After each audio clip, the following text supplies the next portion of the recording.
Friends, स्वागत है हमारे यूट्यूब चैनल में माँ सरस्वती विद्या अकादमी। तो आज की इस वीडियो में हम क्लास 10 चैप्टर 1 प्रकाश का परिवर्तन का अति लघु उत्तरीय प्रश्न का उत्तर करने वाले हैं और ये भारतीय भवन बुक का है। तो चलिए सबसे पहले स्टार्ट करते हैं। प्रकाश के परिवर्तन का अति लघु उत्तरीय प्रश्न का पहला प्रश्न है कि समतल दर्पण पर पड़ने वाली एक ही प्रकाश किरण की कितनी परावर्तित किरणें हो सकती है। तो समतल दर्पण पर जितनी भी प्रकाश की किरण पड़ेगी तो उनकी एक ही परावर्तित किरण होगी। तो देखिए यहाँ पर आंसर है कि समतल दर्पण पर पड़ने वाली एक ही प्रकाश की किरण की एक परावर्तित किरण हो सकती है, क्योंकि किसी भी समतल समतल समतल वस्तु पर जब प्रकाश की किरण पड़ेगा तो इस पर पड़कर ही इसी रास्ते पर पुनः वह लौट जाएगा। मतलब उसकी जो परावर्तित किरण होगी वह एक ही होगी। तो इसलिए समतल दर्पण पर पड़ने वाली एक ही प्रकाश किरण की एक ही परावर्तित किरण हो सकती है। चलिए अब सेकंड नंबर क्वेश्चन की ओर चलते हैं। तो सेकंड नंबर क्वेश्चन है, तो देखिए अब सेकंड नंबर क्वेश्चन है कि समतल दर्पण पर लंबवत पड़ने वाली किरण किस प्रकार परावर्तित होती है। समतल दर्पण पर लंबवत पड़ने वाली किरण किस प्रकार परावर्तित होती है। तो आंसर है कि समतल दर्पण पर लंबवत पड़ने वाली किरण उसी मार्ग पर यानी लंबवत ही परावर्तित होगी। तो ये भारतीय भवन बुक का अति लघु उत्तरीय प्रश्न का क्वेश्चन नंबर 2 है कि किसी समतल दर्पण पर जब प्रकाश की किरणें लंबवत पड़ेगी तो वह किस प्रकार परावर्तित होगी। तो देखिए आंसर है कि समतल दर्पण पर लंबवत पड़ने वाली किरण उसी मार्ग पर यानी लंबवत ही परावर्तित होगी। यानी जब ये समतल समतल चीज हो गया तो इस पर जब प्रकाश का किरण पड़ेगा तो इसी मार्ग पर वह पुनः परावर्तित हो जाएगा। तो यही आंसर में लिखा है कि समतल दर्पण पर लंबवत पड़ने वाली किरण उसी मार्ग पर यानी लंबवत ही परावर्तित होगी। चलिए अब थर्ड नंबर क्वेश्चन को देखते हैं। तो थर्ड नंबर तो क्वेश्चन नंबर 3 है। तो क्वेश्चन नंबर 3 है कि अब समतल दर्पण पर अभिलंब आपतन के लिए परावर्तन कोण का मान कितना होता है। यानी समतल दर्पण पर अभिलंब आपतन के लिए परावर्तन कोण का मान कितना होता है। तो आंसर है कि समतल दर्पण पर अभिलंब आपतन के लिए परावर्तन कोण का मान 0 होता है, क्योंकि जब किसी समतल समतल जगह पर हम प्रकाश की किरणें जब इस पर पड़ेगी तो वह इसी मार्ग पर लौट जाएगी। यानी आपतन कोण और परावर्तन कोण का मान 0 हो जाएगा, क्योंकि वह इसी मार्ग पर लौट जाएगी। तो इसलिए समतल दर्पण पर अभिलंब आपतन के लिए परावर्तन कोण का मान 0 होता है। चलिए अब हम अगला क्वेश्चन नंबर 4 को देखते हैं। तो क्वेश्चन नंबर 4 है कि प्रकाश के परावर्तन के कितने नियम हैं। तो प्रकाश के परावर्तन के 2 नियम होते हैं। प्रकाश के परिवर्तन कितने नियम होते हैं? 2 नियम होते हैं। फिर है क्वेश्चन नंबर 5। तो क्वेश्चन नंबर 5 को देखते हैं। तो क्वेश्चन नंबर 5 है कि समतल दर्पण में वस्तु दूरी और प्रतिबिंब दूरी में क्या संबंध है। समतल दर्पण में वस्तु दूरी और प्रतिबिंब दूरी में क्या संबंध है। तो देखिए इसका आंसर होगा, तो क्वेश्चन नंबर 5 का आंसर होगा कि समतल दर्पण में प्रतिबिंब दूरी वस्तु दूरी के बराबर होता है। समतल दर्पण जो प्रतिबिंब बनता है वह वस्तु दूरी के ठीक बराबर होता है। अब है अगला क्वेश्चन, क्वेश्चन नंबर 6 कि गोलीय दर्पण कितने प्रकार के होते हैं। गोलीय दर्पण जो होते हैं वह कितने प्रकार के होते हैं, उनके नाम लिखे। तो गोलीय दर्पण जो होते हैं वह 2 प्रकार के होते हैं। पहला होता है उत्तल दर्पण और दूसरा होता है अवतल दर्पण। पहला कहा जाता है उत्तल दर्पण, दूसरा अवतल दर्पण। फिर अगला नंबर क्वेश्चन नंबर 7 है कि गोलीय दर्पण का मुख्य अक्ष क्या है। यानी गोलीय दर्पण का जो मुख्य अक्ष होता है वह क्या है। तो देखिए इसका परिभाषा देख। तो क्वेश्चन नंबर 7 का आंसर जो होता है वह है कि गोलीय दर्पण के वक्रता केंद्र C से ध्रुव P को मिलाने वाली रेखा को हम लोग गोलीय दर्पण का मुख्य अक्ष कहते हैं। तो मुख्य अक्ष गोलीय दर्पण का मुख्य अक्ष किससे हम कहेंगे, तो गोलीय दर्पण में जो वक्रता केंद्र C से ध्रुव P को सरल मिलाने वाली जो सरल रेखा होती है, सरल रेखा, यहाँ पर सरल रेखा लिखना जरूरी है, क्योंकि हम मिलाने को तो हम टेढ़ी मेढ़ी रेखा से भी वक्रता केंद्र और ध्रुव को मिला सकते हैं, लेकिन टेढ़ी मेढ़ी रेखा से नहीं, बिल्कुल सरल रेखा से मिलाते हैं। तो वक्रता केंद्र सी और ध्रुव यानी P को मिलाने वाली सरल रेखा को ही हम मुख्य अक्ष कहते हैं, गोलीय दर्पण का मुख्य अक्ष कहते हैं। तो गोलीय दर्पण का मुख्य अक्ष किसे कहते हैं? तो गोलीय दर्पण के वक्रता केंद्र C से ध्रुव P को मिलाने वाली सरल रेखा को हम लोग गोलीय दर्पण का मुख्य अक्ष कहते हैं। चलिए अगला नंबर क्वेश्चन नंबर 8 देखते हैं। तो देखिए क्वेश्चन नंबर 8 है कि अवतल दर्पण के फोकस की परिभाषा दे। अवतल दर्पण का जो फोकस होता है उसकी परिभाषा हमें देना है। तो इसका आंसर होगा कि अवतल दर्पण के मुख्य अक्ष के समानांतर आपतित सभी किरणें दर्पण से परावर्तित होने के बाद मुख्य अक्ष के जिस बिंदु पर काटती है उसे अवतल दर्पण का फोकस कहते हैं। तो अवतल दर्पण का मुख्य अक्ष किसे कहते हैं? तो देखिए हम आपको समझाते हैं। तो देखिए हम आपको बताते हैं कि अवतल दर्पण की फोकस किसे कहते हैं। तो आंसर में क्या बोल रहा है कि अवतल दर्पण के मुख्य अक्ष के समानांतर आपतित सभी किरणें दर्पण से परावर्तित होने के बाद मुख्य अक्ष के जिस बिंदु पर काटते हैं उसे अवतल दर्पण का फोकस कहते हैं। तो मैं इसको डायग्राम के जरिए आपको समझा रहा हूँ कि अवतल दर्पण का फोकस किसे कहते हैं। तो देखिए मैं आपको डायग्राम के जरिए आपको समझा रहा हूँ कि अवतल दर्पण का फोकस किसे कहते हैं। तो मान लीजिए ये अवतल दर्पण है, थोड़ा टेढ़ा खराब है लेकिन ये अवतल दर्पण है।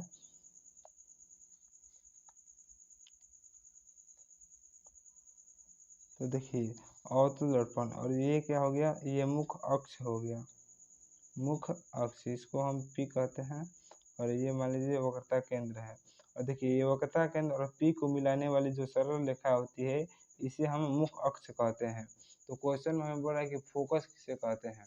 तो देखिए हम लोग फोकस को समझेंगे। तो देखिए जब प्रकाश की किरणें दर्पण के मुख्य अक्ष यानी मुख्य अक्ष कौन सा है, ये है C और P को मिलाने वाली सरल रेखा को हम क्या कहते हैं, मुख्य अक्ष कहते हैं। तो मुख्य अक्ष ये है, जब मुख्य अक्ष के सामने तो जब प्रकाश की किरणें जब अवतल दर्पण पर पड़ेगी और जब इससे परावर्तित होगी तो वह मुख्य अक्ष से किसी एक बिंदु से टकराती हुई जाएगी, किसी बिंदु से। देखिए जब ये मुख्य अक्ष से समानांतर प्रकाश की किरणें गई तो ये दर्पण से परिवर्तित होने के बाद यहाँ पर कटी, फिर यहाँ पर देखिए फिर जब हमने इसको गुजारा तो फिर यहीं से जाएगी वो। जब हम नीचे से भी मुख्य अक्ष के समानांतर गुजरेंगे तो वो भी यहीं से जाएगा, ऐसे ही जैसे ये जा रहा है। तो ये देखिए यह जिस बिंदु पर टकरा रहे हैं ना सभी किरणें जब दर्पण से परिवर्तित हो रही है तो यह जिस बिंदु पर टकरा रही है, यानी आप इमेज में देख सकते हैं कि यहाँ इस बिंदु पर टकरा रही है, तो इसे हम ही फोकस कहते हैं। क्या कहते हैं? फोकस। इसे हम ही फोकस कहते हैं। तो आंसर में भी साफ साफ लिखा है कि अवतल दर्पण का फोकस किसे कहते हैं।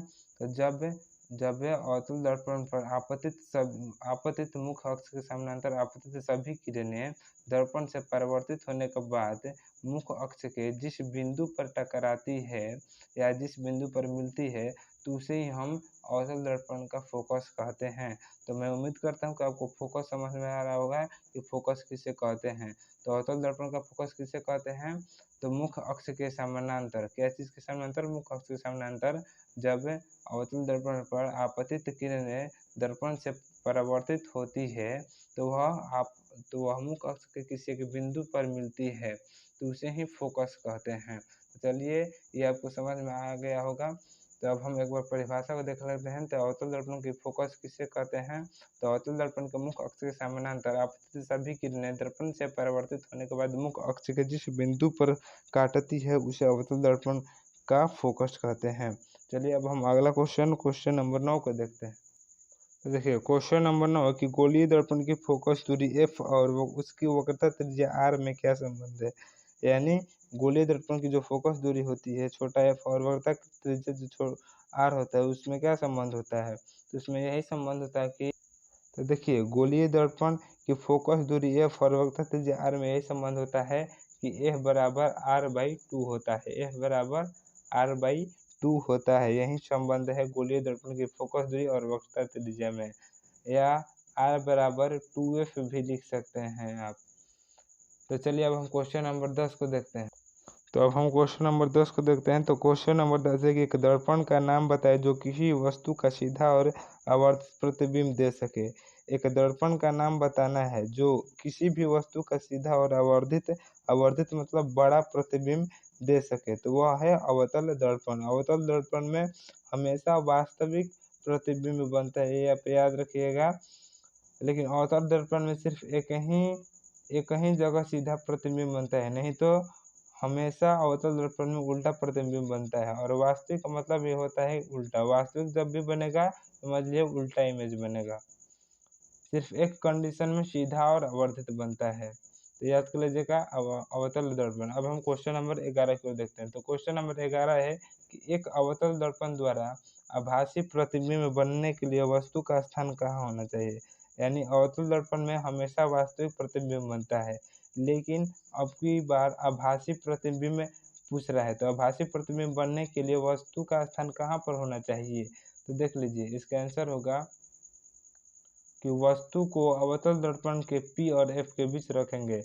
जब हम वस्तु को अवतल दर्पण के सामने P और F के बीच रखेंगे तभी हमें आभासी प्रतिबिंब प्राप्त होगा, अन्यथा हमें वास्तविक प्रतिबिंब प्राप्त होगा। तो चलिए अब हम क्वेश्चन नंबर 12 को देखते हैं।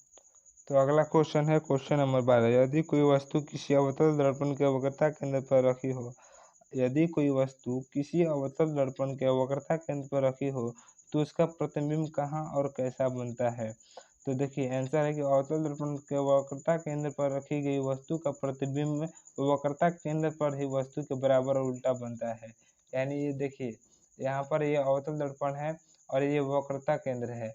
अगर हम वक्रता केंद्र पर किसी वस्तु को रखेंगे तो उसका जो प्रतिबिंब बनेगा वो ठीक वक्रता केंद्र के सामने ही बनेगा, यानी वक्रता केंद्र पर ही बनेगा। तो वही बोल रहा है आंसर में कि अवतल दर्पण के वक्रता केंद्र पर रखी गई वस्तु का प्रतिबिंब वक्रता केंद्र पर ही वस्तु के बराबर और उल्टा बनता है।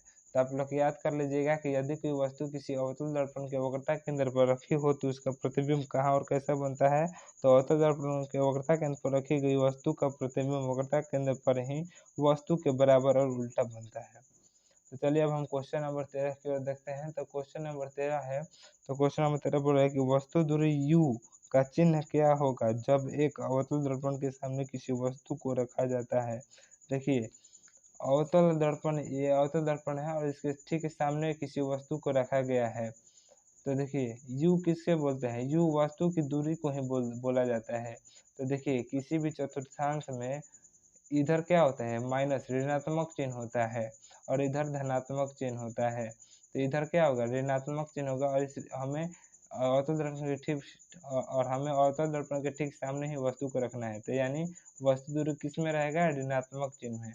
तो इसका आंसर क्या हो जाएगा ऋणात्मक। तो देखिए क्वेश्चन नंबर 13 का आंसर क्या होगा U का चिन्ह ऋणात्मक होगा।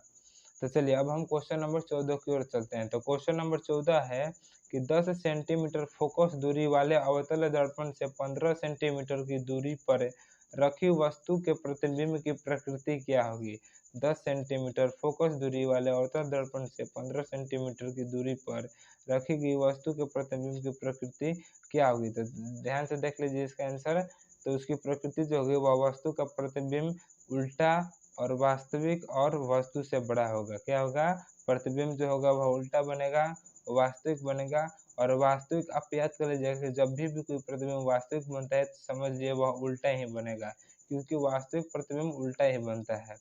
तो इसका आंसर हो जाएगा कि प्रतिबिंब उल्टा बनेगा, वास्तविक बनेगा और वस्तु से बड़ा बनेगा। तो चलिए अब हम क्वेश्चन नंबर 15 की ओर बढ़ते हैं। तो देखिए क्वेश्चन नंबर 15।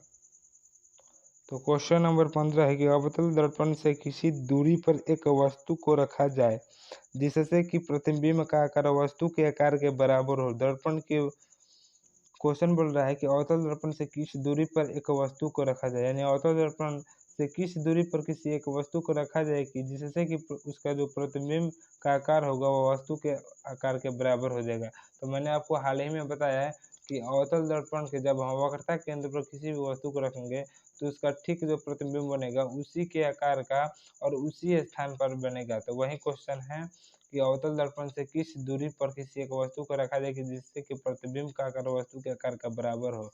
तो कहाँ पर रखेंगे दर्पण के वक्रता केंद्र पर हम रखेंगे, तब हमें वस्तु के आकार का प्रतिबिंब प्राप्त होगा। तो चलिए अब हम क्वेश्चन नंबर 16 को देखते हैं। तो क्वेश्चन नंबर 16 है कि किस गोलीय दर्पण में केवल काल्पनिक प्रतिबिंब बनता है।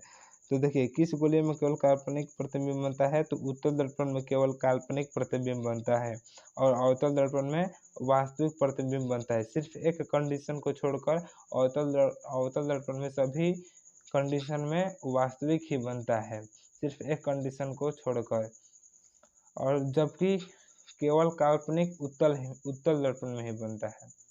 चलिए अब हम क्वेश्चन नंबर 17 को देखते हैं।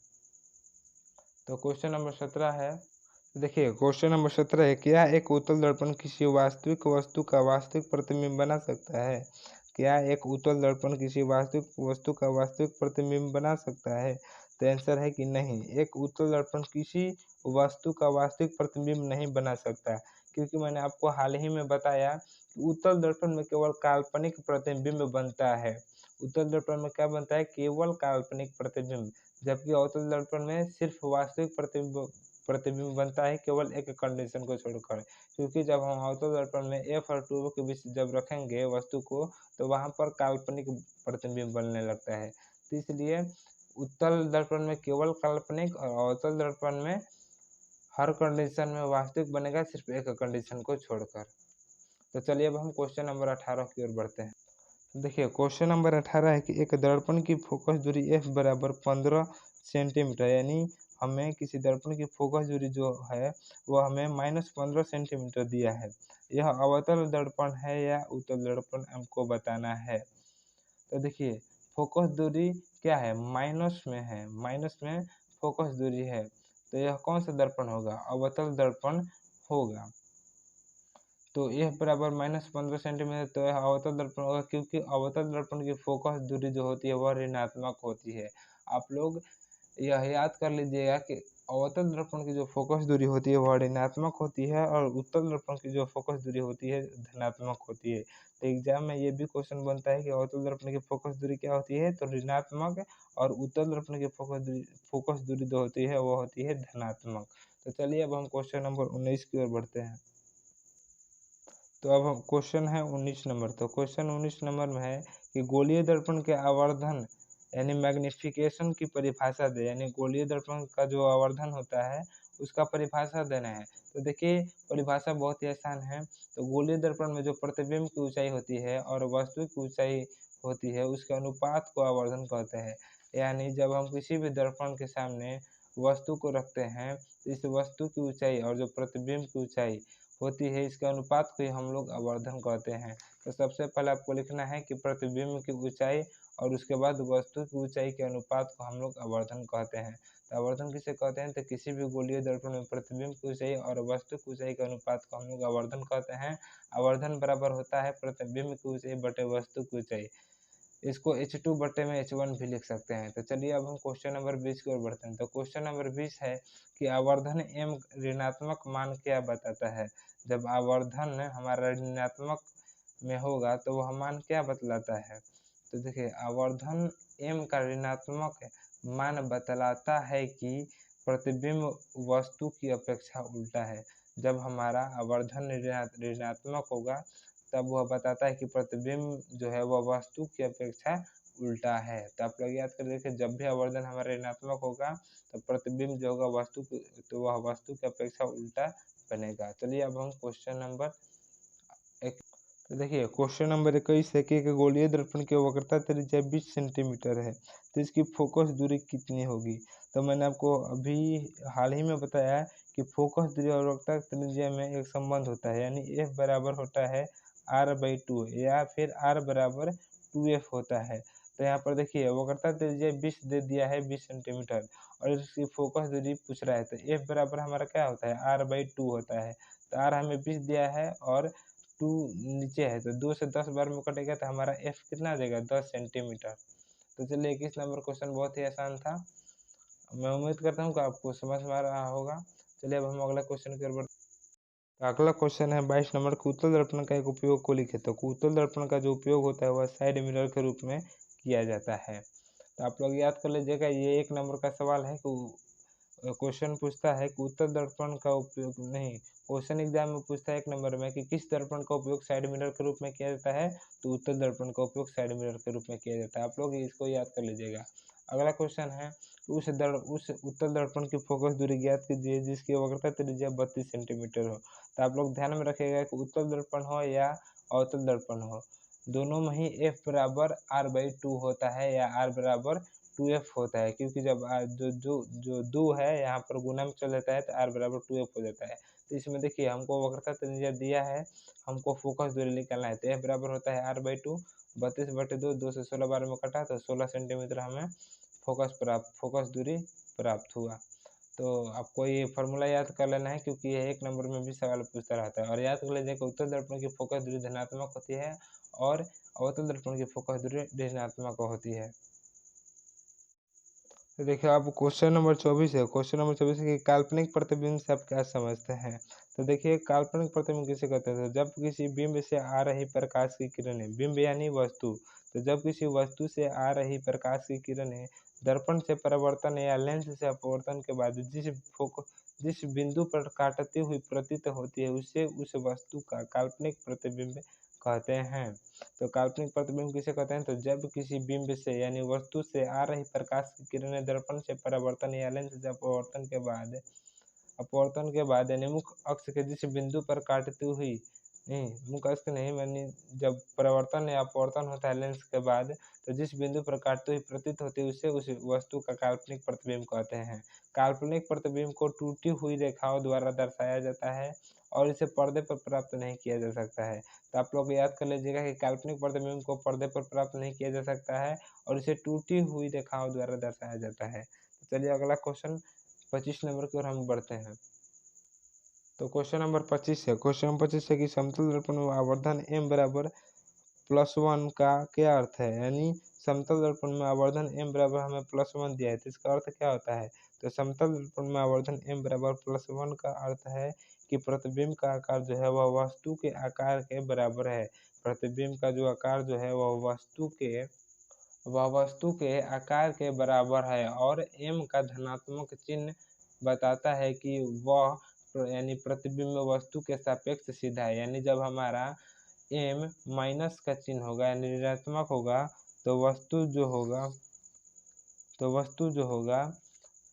वह उल्टा होगा, और जबकि हमारा जब m प्लस में यानी धनात्मक होगा तो वह चिन्ह बताता है कि वह प्रतिबिंब जो है वह वस्तु के सापेक्ष सीधा है।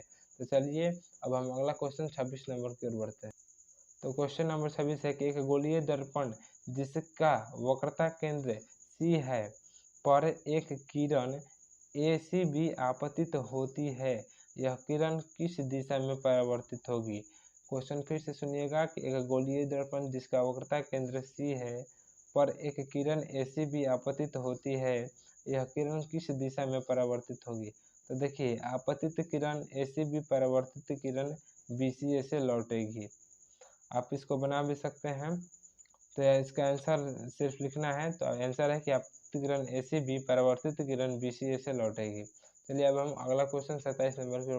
तब देखिए अगला क्वेश्चन है 27 नंबर, अवतल दर्पण के कोई दो उपयोग को लिखे।